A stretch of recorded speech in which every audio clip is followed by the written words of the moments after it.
Le projet, on l'a travaillé depuis janvier 2008. Jamais qu'on aurait cru voir des gens comme ça dans une salle d'entraînement. Et habituellement, c'est des jeunes qui s'entraînent, des gens en forme.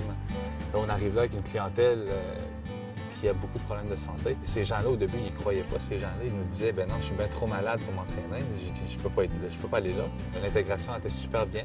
Puis, comme modèle de prestation, je crois que c'est le futur. Normalement, je vais le matin parce qu'il y a moins de monde. C'est pas parce que j'aime pas le monde, j'aime bien le monde, mais c'est l'accessibilité aux appareils.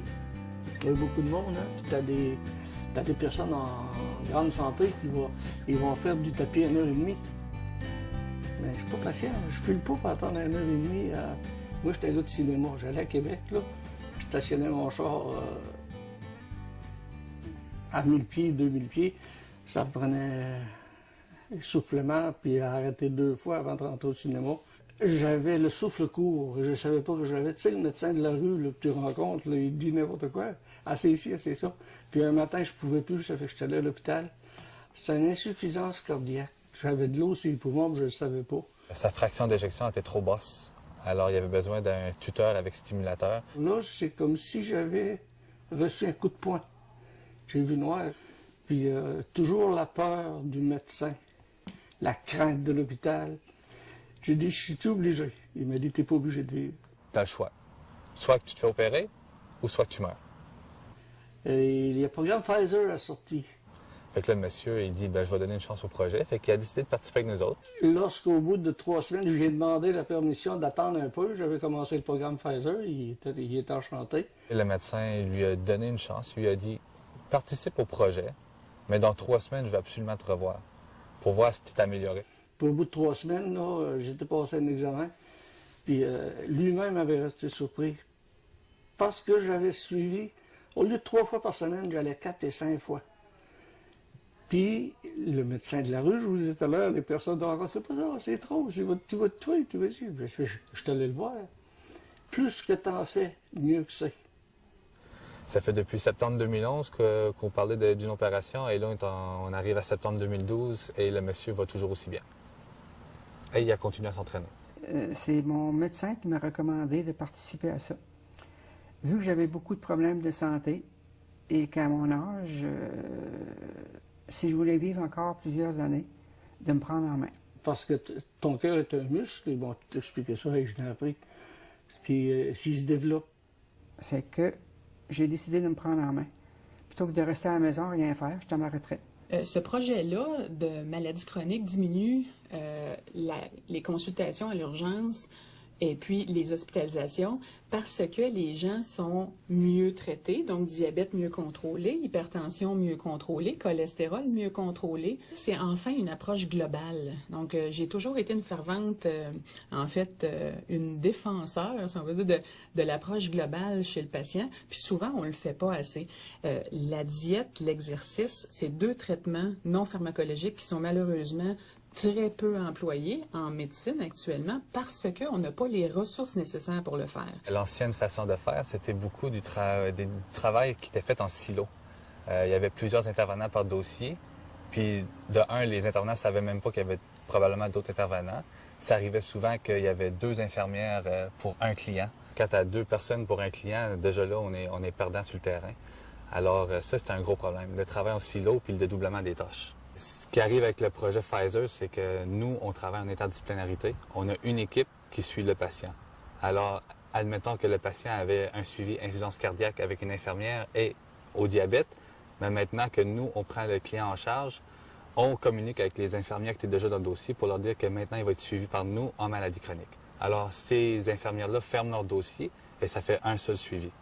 Un médecin seul peut très difficilement avoir une telle approche dans son bureau. Ça prend vraiment une équipe multidisciplinaire parce que faire perdre du poids à un patient, c'est tout un contrat. Donc, ça prend notre kinésiologue qui va faire de l'exercice physique à notre patient. Ça prend la diététiste qui va lui apprendre les meilleures habitudes de vie. Ensuite de ça, l'infirmière qui va faire un coach de vie un peu dans tout ça. Bien sûr, le kinésiologue aussi, la diététiste aussi. Alors, toute cette équipe-là est très, très importante pour essayer de faire perdre du poids aux patients.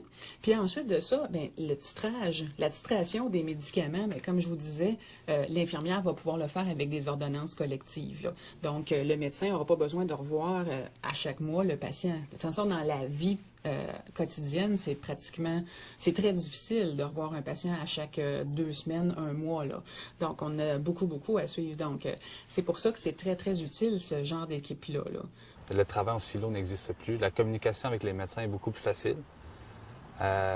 Tout est fait avec le même objectif. On n'aura pas une infirmière qui va dire une information au client et après ça, que le kinésiologue va dire quelque chose de différent et la nutritionniste va dire autre chose. On sait c'est quoi le message et on répète le même message. Fait que juste le fait de travailler en interdisciplinarité, ça règle beaucoup de problèmes. On a dû changer nos façons d'intervenir avec les gens. Souvent, on intervenait un à un avec nos patients. Là, on intervient en groupe. C'est sûr, les gens se disent, OK, c'est du groupe qui font. Mais oui, on est en groupe, mais chaque traitement est individualisé. Chacun a son propre traitement. L'effet groupe, c'est surtout pour une source de motivation, d'encouragement. Il y a un terme qu'on utilise souvent, ça s'appelle l'empowerment. Ça donne aux gens un désir de continuer, de voir des gens comme eux, qui ont des problèmes de santé, s'entraîner. Ça les motive à continuer. Fait que je crois que l'effet de groupe est non négligeable. Au niveau du perfectionnement de chaque intervenant, c'est encore là, on travaille toujours ensemble. Fait que quand que la nutritionniste fait soit un enseignement ou une capsule santé, bien, les autres intervenants vont écouter aussi. Fait qu'en même temps, on fait un échange de connaissances. Quand moi, je fais une intervention au niveau de l'entraînement avec un client, bien, l'infirmière et la nutritionniste vont écouter. Fait qu'ils vont apprendre, eux autres aussi. Et moi, j'ai mis un programme dans mon ordinateur. Puis tous les jours, je prenais mon diabète 2 fois par jour et la pression 2 fois par jour, puis je transférais ça au CLC. On est suivi tous les jours, régulièrement, par le programme Pfizer. C'est très bien. Puis s'il y a un problème, l'ordinateur nous disait de communiquer avec notre infirmière diabète, puis là, il nous disait quoi faire. La prise en charge est là. Ils ont 3 intervenants, on a chacun nos compétences. Ce qui arrive, c'est qu'on parle du même message, le client comprend très bien ce qu'on lui dit et on le met en application à chaque fois qu'on les rencontre. On se rencontre, une fois que les évaluations sont faites, on se rencontre et nous faisons un plan d'intervention pour le client. Alors, les 3 intervenants travaillent sur le même plan d'intervention. C'est un traitement unilatéral parce qu'on veut tous les mêmes objectifs. Les gens sont suivis étroitement. On leur donne beaucoup d'informations. On fait des capsules santé à chaque rencontre. Et de toute façon, l'équipe est toujours là pour les rencontrer. Alors, ils ont la chance de nous jaser 2 fois semaine, nous parler de leurs problèmes. Ça nous donne un meilleur lien avec le client. Et de plus, le fait de les voir 2 fois semaine, ça les aide à adhérer au traitement. C'est ça. Tous ces maillons de la chaîne-là sont importants. C'est à quel point ça nous aide comme médecins à intervenir pour le traitement de notre patient. Parce que tout seul, ça serait très difficile, là. On peut pas y arriver, là, parce qu'on peut pas aller chez le patient et dire, ben viens-t'en, on va aller prendre une marche. Tu sais, ça marchera pas, là. Fait que c'est très important d'avoir notre équipe autour, là. Ouais. J'ai décidé de faire du gym. J'ai participé au programme Pfizer pendant 3 mois. J'adore ça. Après ça, ils nous ont demandé si on voulait continuer. Fait que j'ai décidé de continuer. Il va y avoir 1 an en septembre et je vais renouveler mon contrat encore pour 1 an. Je ne vais pas lâcher. J'ai décidé de me prendre en main. La santé, c'est la chose la plus précieuse qu'on a dans la vie. Parce qu'avant, j'avais pas d'énergie. Je me sentais tout le temps fatiguée. Puis, tu sais, j'étais, moi je te dirais bien ça, tu sais, comme molle, pas d'entrain, pas rien, tu sais. Parce que des fois, on les sent pas, ces maladies-là. Le cholestérol élevé, on le sent pas non plus. C'est juste les effets, les plaques de gras qui se créent qu'éventuellement, on va sentir sous forme de maladie.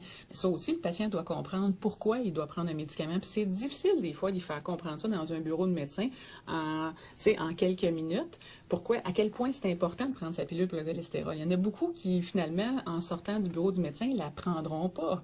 Donc, ça aussi, c'est un facteur déterminant. Il faut faire de l'enseignement aux patients. Puis il faut le rendre responsable de sa santé, puis il faut le rendre motivé. Donc, c'est ça la clé, finalement, là, ouais. J'allais déjeuner au restaurant tous les dimanches. Je vais 1 fois, très rarement maintenant. J'allais tous les mercredis au Subway, déjeuner au Subway, je ne vois plus.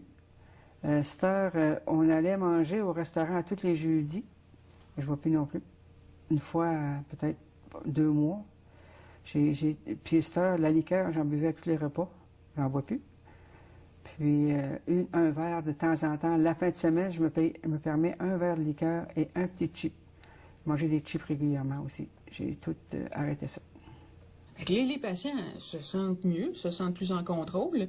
Et puis, automatiquement aussi, l'entraînement physique leur apporte un bien-être finalement qu'on ne remarquait pas auparavant. T'sais, ils sont moins fatigués, sont beaucoup plus souriants.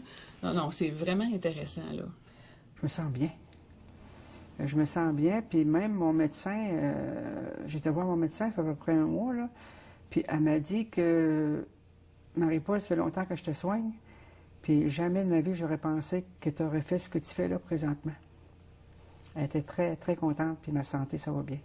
Les proches, c'est moins un fardeau pour eux aussi, à un moment donné, quand le patient vieillit en santé. Donc, patient qui reste autonome à la maison. Donc, tout le monde y gagne, finalement, le patient tout d'abord, mais les proches, la société au grand complet. Pour voir des effets bénéfiques, ça arrive assez rapidement, je dirais. Ça m'a surpris, moi aussi. On est capable de voir en dedans de seulement 2 semaines déjà une amélioration au niveau des connaissances et des capacités des gens. 2 semaines, c'est pas beaucoup, c'est juste 4 rencontres d'environ 1h30 chaque. Fait qu'on voit de grosses améliorations rapidement. Les patients sont vraiment contents de prendre en charge leur santé. C'est ça qui est beau là-dedans. C'est qu'ils deviennent finalement proactifs au lieu d'être passifs. Donc, proactifs, prennent leur santé en charge. Tu vois où tu ne peux pas y aller, tu ne veux pas y aller, c'est toi qui vas être puni. Tu penses même plus à ça. Les gens, par la suite, grâce au suivi intensif, continuent de s'entraîner, continuent leurs bonnes habitudes de vie, mangent bien, mangent mieux. Nous contactent dès qu'il y a un problème. Fait que le lien de confiance il est là. Fait que même après les 12 semaines de suivi, on reste disponible pour notre clientèle. Au besoin, quand ils veulent nous voir, ils peuvent venir nous voir. Ils savent qu'on est au gym 2 fois semaine. Tout ce qu'ils ont à faire, c'est rentrer dans la porte et nous demander une consultation. Et pas besoin d'appeler de secrétaire, pas de rendez-vous. Quand on a le temps, on vous voit et on s'occupe de vous. Alors, je crois que le projet est là pour rester.